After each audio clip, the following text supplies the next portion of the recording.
शाम के अखबारों की चर्चा चाय के साथ। आज तारीख है 7 नवंबर और खबरें भी हैं, जानकारी तो हम देंगे। शहर में इन दिनों अधिकारियों और तमाम डेवलपमेंट को लेकर बहुत बैठकों का दौर शुरू हो गया। पिछले 4-5 दिनों से आप देख रहे होंगे कि चाहे मेट्रो का मामला हो, चाहे शहर के विकास का मामला हो, चाहे भोपाल में बैठक का मामला हो, मतलब ऐसा लग रहा है कि अगले 6-8 महीने में पूरी दुनिया बदलने वाली है मध्य प्रदेश की। पर इस पर बात करेंगे हम आखिरी में, पर हम पहले खबरों से शुरू करते हैं। हम शुरू करते जी बिल्कुल। तो हम सब शुरू करते हैं इंदौर की जो खास खबरें उस पर हम बात करते हैं। सबसे पहले आज प्रभात किरण की बात करेंगे। तो प्रभात किरण खबर में एक खबर है जिस पर हम बात करेंगे, बाकी हम बात करते हैं मालवीय नगर वगैरह में काम चल रहा है, सब साफ सफाई का अभियान शुरू हो गया। पर बात कर रहे हैं हम यूनिपोल को लेकर। पूरे शहर भर में होर्डिंग हटाने के बाद जो है यूनिपोल लगा दिए गए थे और यूनिपोल की हालत ये कि इस पर तमाम पिछले लंबे समय से 6-8 महीनों से मैं देख रहा हूँ साथ बड़े बड़े नेताओं के होर्डिंग और उनके छुटभैया कार्यकर्ताओं के फोटो के साथ में लग रहे थे। होर्डिंग का तो जो कबाड़ा हो रहा था, पर उससे जो रेवेन्यू मिलने का मामला था वही पूरी तरह से बिखर गया। अच्छा, जिन लोगों ने होर्डिंग किराए पे लिए थे वो भी बेचारे परेशान हो गए कि यार होर्डिंग पे अपना कंपनी का या अपने संस्थान का नाम तो जाता ही नहीं, लगा वैसे अगले दिन कोई दूसरा चिपका जाता है। अब एक बार फिर नए सिरे से टेंडर किए हैं, पर टेंडर होने के बाद भी क्या ये प्रक्रिया सफल हो पाई? क्यों? जी बिल्कुल, आप सही कह रहे हैं। सवाल ये उठ रहा है कि ये टेंडर कौन से यूनिपोल के किए हैं, ये समझना होगा आपको। ये जो बीआरटीएस कॉरिडोर पर जो यूनिपोल लगे हैं उनके टेंडर किए गए हैं। जब बीआरटीएस कॉरिडोर ही तोड़ा जा रहा है तो यूनिपोल वहां क्यों खड़े हैं, सवाल ये है। दूसरा, कहा जाता है कि यूनिपोल तो सड़क के ऊपर लगे हुए हैं, फुटपाथ खा गए हैं, फुटपाथ के और सड़क की बिल्कुल सीमा पर लगे हुए हैं। ठीक है, उसके बावजूद भी आप टेंडर कर रहे हैं, बड़ी अच्छी बात है। आपको दूसरी बार टेंडर करना पड़ रहा है, पहली बार का टेंडर क्यों निरस्त किया, ये बड़ा समझने को दिलचस्प कहानी है। इसके पीछे की वजह यह है कि कुछ खास लोगों को फायदा पहुंचाने का खेल जो है इसके अंदर भी किया जा रहा है। जानकार बता रहे हैं कि टेंडर तो बड़े प्रेशर में, बड़े दबाव के बाद किया गया है, वरना मुफ्त का मंजन घिसे जा रहे थे सारे लोग। जिसकी इच्छा हो रही थी वो जाके उस पर अपने होर्डिंग लगा रहा था। ये टेंडर जो है 1.5 साल बाद हुए हैं। 1.5 साल 2 साल से जब ये यूनिपोल खाली पड़े थे तो इतने दिन तक कौन यहाँ पोस्टर लगा रहा था? उतने लाखों रुपए का जो राजस्व का नुकसान हुआ उसका जवाबदेह कौन है? मुझे लगता है उन अफसरों पर कार्रवाई की जानी चाहिए जिनकी लेट लतीफी की वजह से ये टेंडर जो है इतना लेट हो रहा है। और पिछली बार ये टेंडर कर दिया गया था, उसको निरस्त करके किस बिहाफ पे किया वो की तो जांच तो मुझे नहीं लगता कि होनी, क्योंकि स्मार्ट सिटी से इसके टेंडर होते हैं और स्मार्ट सिटी के कामों का जो जिक्र है बाहर कभी नहीं किया जाता है। हाँ, और वैसे वहाँ अधिकारी बहुत स्मार्ट है, वो जानते हैं कि कौन सी बात कहाँ पे की जानी है, बहुत सारी बातें होती है। अब हम पत्रिका खबर की बात कर लेना है। पत्रिका खबर में एक दो खबरें अच्छी हैं। एक तो पत्रिका में सराफा चौपाटी को लेकर खबर है, आज बहुत दिनों बाद छपी है। सराफा चौपाटी बल्कि सराफा चौपाटी से 50 दुकानें हटेगी, अब केवल सराफे में पारंपरिक पकवान ही मिलेंगे। खबर बहुत अच्छी है और अगर ऐसा हो रहा है तो शहर के लिए बहुत अच्छा है। जो लोग बाहर से आते हैं वो इंदौर के पारंपरिक पकवानों का आनंद भी ले सकेंगे। अभी पिज्ज़ा, बर्गर और अभी आपने चिंटू का मामला पढ़ ही लिया है। चिंटू मोमोज में क्या क्या कीड़े मकोड़े पाए गए थे, तो मुझे लगता है ये बहुत ज़रूरी भी था और गुणवत्ता भी अच्छी रहेगी। क्या बोले साहब? वैसे बिल्कुल सही कह रहे हैं कि पारंपरिक व्यंजनों की दुकानें लगेगी, पर इस कह रहे हैं कि 50 नहीं, उसके अंदर अब जो वहाँ के सराफा एसोसिएशन वालों ने, चौपाटी एसोसिएशन वालों ने जो लिस्ट दी है वो 80 की दे दी गई है, जबकि वह दुकानें 250 से ज़्यादा लग रही है। कि ऐसे में उन लोगों को खदेड़ना मुझे नहीं लगता कि इतना आसान होगा। और सराफा चौपाटी को लेकर नगर निगम तमाम कोशिश कर ले, पर मुझे लगता है कुछ नहीं होता दिख रहा है। बातें ही बातें होती रहेगी और चीज़ें अमल में कब आएगी? जिस दिन अमल में आएगी उस दिन शहर को लगेगा कि वाकई जिन्होंने इसके लिए पहल की थी, जिन्होंने इसकी चिंता की थी, वे कुछ कर पाए हैंगे। चौपाटी में अगर आप बात कर लें, सराफा में जाइए, दुकानें लगती है, एक एक दुकान को किराए पर दिया गया है, होटला किराए पे दिया गया है, दुकान के बाहर खड़े रहने की जगह किराए पे दी गई है। तभी तो आपको इतना रोशन सराफा नजर आता है कि वहाँ की इतनी रोशनी कहाँ से हो रही है, वो लाइट कहाँ से आ रही है। ये सब लाइट सिर्फ किराए के बदले दी जा रही है, मुफ्त में कोई किसी को लाइट नहीं दे रहा है। और परंपरा व्यंजन की बात आप करते हैं तो व्यंजन की दुकानों को लेकर अभी घमासान होना बाकी है, ये अभी तो शुरुआत है। अभी बैठक हो जाने दीजिए, जो एक समिति बनाई गई है, तब पता चलेगा कि चौपाटी का क्या स्वरूप रहेगा। इसमें एक और बात आपको बता दूं मैं कि सोने चांदी की जिन लोगों की कारोबारी की दुकानें हैं, जब दुकानें खुल रही तब तो पैसा कमाते ही हो। शटर बंद होने के बाद भी रात भर होटला भी किराया देता है उनको। तो एक दिन का किराया कोई 100-200 या 400 रुपये नहीं है, एक दिन का किराया 3 से 4 हज़ार रुपये तक लिया जा रहा है एक एक दुकान से। मतलब आप समझ सकते हैं कि बंद दुकान का शटर भी 1 से 1.5 लाख बंद दुकान का शटर भी आपको किराया दिला रहा है और आपकी मुफ्त की चौकीदारी भी करा रहा है। ये तो बड़ा मामला है। और फिर भी मतलब ये तो किस्मत की बात है। सराफा तो इसीलिए सराफा कहलाता है कि कुछ भी हो तो आपका फ़ायदा ही फ़ायदा है वहाँ। अब एक खबर पर हम बात और कर लेते हैं मालवीय नगर की, और जानकारी देता हूँ। मलबे से जो सड़कें मालवीय नगर में जितना सड़क का पूरा मलबा जो था उसको हटाने का अभियान चालू हुआ है, वो अब तक मतलब आज सवेरे तक जो है करीब 50 ट्रक मलबा हटाया गया था। अग्निबाण की खबर के अनुसार तो ये माना जा रहा है कि 50 ट्रक मलबा हटाया गया। क्या कितने ट्रक निकले, कितना ट्रक लेके इसका अंदाजा लगाना मुश्किल है। हालांकि बहुत बड़े बड़े मकान तोड़े गए हैं, मतलब पूरे जीरो तो नहीं किए गए, पर आगे का काफी हिस्सा मकानों का टूटा है। और मालवीय नगर की जिस गली में को बनाने के लिए नगर निगम ने 2 बार रिमूवल की है, बड़ी आसानी से रिमूवल हो गई, ना ज्यादा विरोध हुआ, ना कोई सामने आया, ना कोई नेता जो है अड़ंगा बन के खड़ा हुआ, टूट गया है आसानी से। लोगों ने हालांकि अपने मकान 4 महीने पहले ही तोड़ लिए थे, बहुत सारे लोगों ने। मलबा उठाने का आपको ये भी बता दूं कि अभी जितना मलबा उठ रहा है इसके मुकाबले आधा मलबा तो इसके पहले रहवासियों ने तोड़ के स्वाहा कर दिया है, मतलब उसको हटवा भी दिया था। तो इस सड़क की बाधा जितनी आसानी से हटी इन दोनों, मुझे नहीं लगता है कि किसी और सड़क की हटी होगी, निकलेगी। ये बात भी सही है।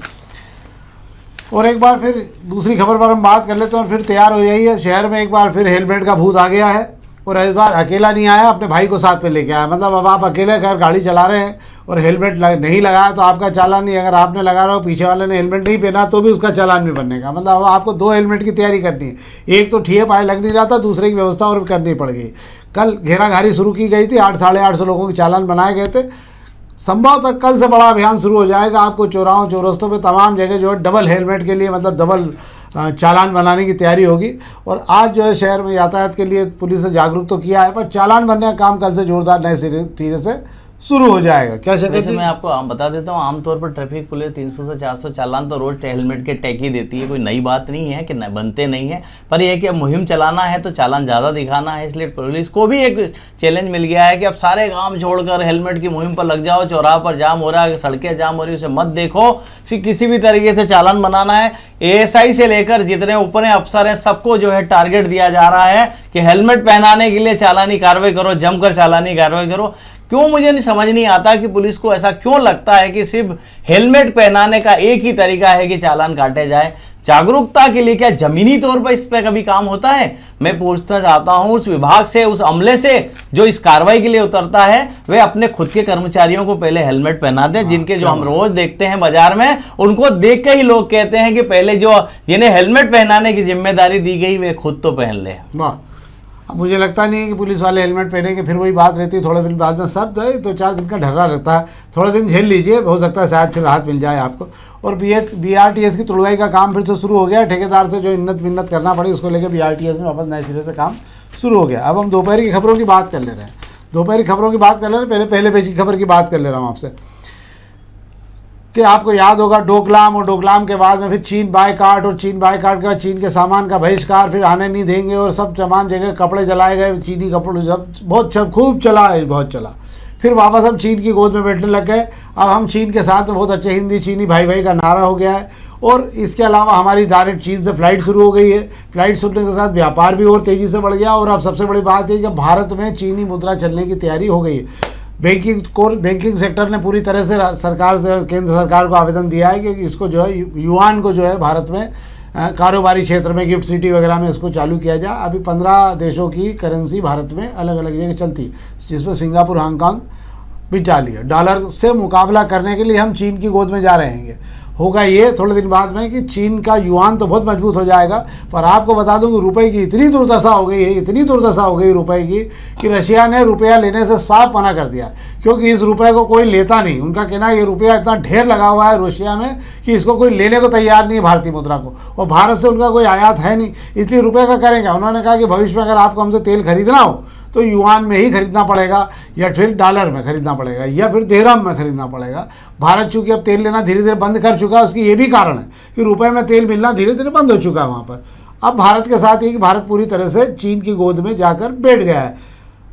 ट्रंप से मुकाबला करने के लिए चीन की गोद में जाकर बैठना बहुत घातक होगा आने वाले समय में। और आज शेयर बाजार बहुत ज़बरदस्त तरीके से गिरा है, रुपया बहुत ज़बरदस्त तरीके से गिरा है। रुपया जो है वापस 90 रुपये के लगभग पहुँच गया है। और शेयर बाजार जो है वापस 700 पॉइंट गिर के उस समय तक गिर चुका था। शायद शाम तक 1000 पॉइंट भी गिर जाता तो कोई आश्चर्य की बात नहीं। एक खबर पर और हम बात करते हैं। आज शहर में एक बड़ा आयोजन हुआ और राजवाड़े पर 150 साल बाद फिर वंदे मातरम को गाया गया। तमाम भाजपा के बड़े नेता, दिग्गज नेता आज वहाँ पहुँचे थे और 150वें साल पर उस गीत को वापस नए सिरे से गाया गया। स्कूलों में गाया जाता है, रोज़ गाया जाता है, पर उसके इतिहास की जानकारी लेने की कोई कोशिश मुझे लगता है नहीं की गई। हम भारत के इतिहास को जानना नहीं चाहते, पर जो व्यवस्था है उसको गाना चाहते हैं। पर फिर भी मुझे लगता है एक अच्छा भव्य कार्यक्रम हुआ शहर में, और जिन लोगों ने आयोजन किया वे भी लोग वहाँ मौजूद थे। लोगों में बड़ा उत्साह था आज इस गाने को लेकर। क्या शेखर जी? बिल्कुल आप सही कह रहे हैं कि वंदे मातरम के 150 बरस पूरे होने पर सामूहिक वंदे मातरम राजवाड़ा पर किया गया। इस दौरान झंडे तो तिरंगा वाले दिखाई दे रहे थे, पर जो मंच लगा था वो भाजपी सियासत वाला रंग था। उस पर सारे तमाम भाजपा के नेता मौजूद थे। और यूँ मैं कहूँ कि इंदौर के तमाम भाजपाइयों ने आज मिलकर सामूहिक गान कर ही लिया वंदे मातरम का। इस दौरान जो है सत्येंद्र गुरु भी वहाँ मौजूद थे, उन्होंने भी कई चुटकियाँ ली जो वहाँ मौजूद लोगों को गुदगुदाया भी। उसने बात कर रहे थे, रागिनी मक्खर को बुला लिया गया था, उन्होंने भरतनाट्यम किया। आकांक्षा जाचक ने जो है देशभक्ति के गीत सुनाए, इसमें कैलाश विजय भी उनके साथ शामिल हो गए थे गीत सुनाना। कैलाश विजय की किसी मंच पे और गाना बजाना चल रहा हो तो माइक उनके हाथ में ना, ऐसा हो नहीं सकता, वो भी हो गया। सारी चीज़ें बड़ी बेहतर तरीके से होगी। और भीड़ जुटाने का एक नया फार्मूला, ये कहा जाता है कि भारतीय जनता पार्टी है या सत्ताधारी कोई भी पार्टी होती है, जब कुछ नया आपको रास्ता मिल जाता है तो पुरानी जो आपके पास व्यवस्था है उसको आप रख दी जाती है। अभी सुमित मिश्रा जी ने एक नई टीम बनाई हैगी, उस नई टीम में जिन पदाधिकारियों को लिया है उनकी पहली परीक्षा कर ली गई, और इसके अंदर स्कूल कॉलेज से जुड़े हुए जो नेता इसमें शामिल किए गए हैं उन्होंने बखूबी अपनी जिम्मेदारी निभाई है। कॉलेज की बसें भर भर कर युवाओं को ले आई थी, जिन्होंने वंदे मातरम में भीड़ का टोटा कम नहीं होने दिया। और एक बेहतर तरीके से बता दूं कि बसों का इंतजाम सत्ताधारी पार्टी बड़ी आसानी से कर लेती है। जो स्लीपर क्लास की बसें आप देखते हैं जो रात में अंतर्राज्यीय सेवा के लिए चलती है, वे सुबह जो है इन बसों के अंदर जो युवाओं की टोली आ रही थी बड़े आराम फरमाते हुए। तो मुझे लगता है आपके पास सब संसाधन मौजूद हो तो भीड़ जुटने में दिक्कत नहीं होती और कार्यक्रम बेहतर हो ही गया। अच्छा आयोजन हो गया, चलिए ठीक है, इसी बहाने कम से कम राष्ट्रभक्ति का हो गया। भाजपा ने इसके तुरंत बाद कोई दूसरा कार्यक्रम का जारी किया क्या कार्यकर्ताओं को, क्योंकि लगातार काम पे लगा रहते हैं, अभी कोई नया कार्यक्रम जारी नहीं किया? अभी राजवाड़ा से तो जारी नहीं किया, दीनदयाल दफ्तर से जो है नई बैठक बुलाकर ये सब चीजें चलती रहेगी। क्योंकि भाजपा में क्या है, कार्यकर्ताओं को जोत के रखा जाता है कि इसके बाद ये करना, इसके बाद ये करना, इसके बाद ये करना। निगम मंडल के मामले में कुछ नहीं। अभी बिहार चुनाव पे सबकी नजरें टिकी हुई है। एक खबर है आखिरी जिस पर हम और बात कर लेते हैं। इंदौर भोपाल का ग्रीनफील्ड एक्सप्रेसवे को हरी झंडी मिल गई। इस कैबिनेट में लगभग उस पर फाइनल हो जाएगा और ये 45 किलोमीटर कम होगा। आवाजाही में 2 घंटे लगेंगे। इसको लेकर जो है पूरा ट्रैक बनाया गया है। इसको लेकर लंबे समय से हालांकि सैद्धांतिक मंजूरी का मामला था जो इसको दे दी गई है, और ये जो है वेस्टर्न रिंग रोड कहलाएगा। इंदौर से MR10 से जुड़ेगा ये। क्या शेखर जी? बिल्कुल आप सही कह रहे हैं। ग्रीनफील्ड कॉरिडोर बनने के बाद में इंदौर से भोपाल की दूरी कम हो जाएगी और हमें एक रास्ता मिल जाएगा भोपाल जाने के लिए, ताकि जो है इंदौर के अगर पश्चिमी इलाके की बात कर लूँ, धार रोड की तरफ की बात कर लूँ, निमाड़ तरफ की अगर मैं बात करूँ, उस तरफ से जितना ट्रैफिक आता है उनको निकलने के लिए एक नया रास्ता मिल जाएगा। उनको इंदौर के शहर में दाखिल नहीं होना पड़ेगा, बाहर से एक आपको रास्ता मिल जाएगा। तो ये तो थी अखबारी खबरें, जो शहर की चुनिंदा खबरें थी जो हमने आपको बताई। हम चाहते हैं कि जो अखबारों में बेहतरीन खबरों का चयन करके उनके पीछे की जानकारी लेकर हम आपको देते हैं। अब हम बात कर लेते हैं कि कल बड़ा हल्ला मचा था नगर निगम की एक बैठक के दौरान। जब बैठक चल रही थी तो बैठक के दौरान जब पार्षद अपनी नाराज़गी व्यक्त कर रहे थे, जो आज सवेरे भास्कर से लेकर कल अखबारों में छपी हुई है, और तमाम हल्ला मचा रहे थे कि 1.5 साल में क्या होगा और क्या नहीं होगा, भाजपा पार्षदों के काम नहीं हो रहे। पर जिस समय भाजपा के पार्षद अपनी व्यथा और कथा रो रहे थे, उस समय कुछ अधिकारी नींद भी ले रहे थे और नींद के झोंके लेने में लगे हुए थे। आराम से उनको कोई लेना देना ऐसा लग रहा था कि नहीं है। पर बैठकों का दौर शहर में बहुत तेज़ी से शुरू हो गया, पर परिणाम निकलने की स्थिति मुझे नहीं दिखती है। मेट्रो को लेकर इतना हल्ला मचाया गया कि सुभाष मार्ग से हो जाएगा, ये हो जाएगा, और आखिरी में ढाक के 3 पात वहीं के वहीं आ गए कि नहीं वो तो राजवाड़े से होते हुए वैसे का वैसे ही होगा, उसमें कोई तब्दीली अभी तक तो नहीं दिखाई दे रही है। एक बैठक नगर निगम में हुई। क्या शेखर जी? जी बिल्कुल आप सही कह रहे हैं कि बैठकों का दौर चल रहा है, नतीजे कुछ नहीं निकल रहे हैं। यही पीड़ा जो है पार्षद भी कर रहे हैंगे। अभी विधानसभा वार जो है महापौर पुष्पमित्र भार्गव ने अफसरों से रूबरू कराने के लिए पार्षदों को बिठाना शुरू किया है। रोजाना अलग अलग विधानसभा की बैठकें हो रही हैगी और इसके अंदर जो निचोड़ निकल कर आ रहा है, जो कि आपने जैसा कहा वही निचोड़ आ रहा है कि पार्षदों की एक ही शिकायत है कि बैठक पर बैठक हो रही है, हर बार मुद्दे वही हैं, काम नहीं हो रहा है, सिर्फ मुद्दों पे चर्चा कर ली जाती है कि और आश्वासन दे दिया जाता है कि इस बार की बैठक के बाद तुरंत काम शुरू हो जाएगा और फिर अगली बैठक का इंतजार कर लिया जाता हैगा। तो 3.5 साल हमारे निकल चुके हैं। 1.5 साल बाद जनता के सामने जवाब देने जाना है। जवाब देने क्या जाना है, फिर से पार्षदी हासिल करना है, तो क्या कहेंगे? इसको लेकर उन्हें अब चिंता सताने लगी है कि अब समय नहीं बचा है, अगर अब चूक गए तो फिर गई कुर्सी। 90% पार्षद ये मानते हैं बहुत अच्छी तरह से कि इस बार जो काम होना था नहीं हुए। इस महापौर के कार्यकाल में जो कामों की उपलब्धि मिलना थी या जो काम का विकास मिलना था उनको नहीं मिल पाया। ये दबी जबान से भी बोल रहे हैं। बैठकें हो रही हैं, बहुत तेज़ी से काम चलाने का वादा हो रहा है, पर कहीं पर भी शहर में आम लोगों को भी बहुत तेज़ी से काम होता हुआ नहीं दिख रहा है। पर ये जरूर पूरा शहर खुदा हुआ दिख रहा है, पूरे रोड पर जवाबदेही तय नहीं है, अधिकारी अब बेलगाम है, अपने आराम से काम कर रहे हैं। तो ये तो थी जो महत्वपूर्ण खबरें और जानकारी हमने आपको दी। हमारा आग्रह इस कार्यक्रम को अधिक से अधिक लाइक करें और अपने ग्रुप में अधिक से अधिक डालें भी, ताकि और भी लोग इस कार्यक्रम को देख सकें। बहुत बहुत धन्यवाद।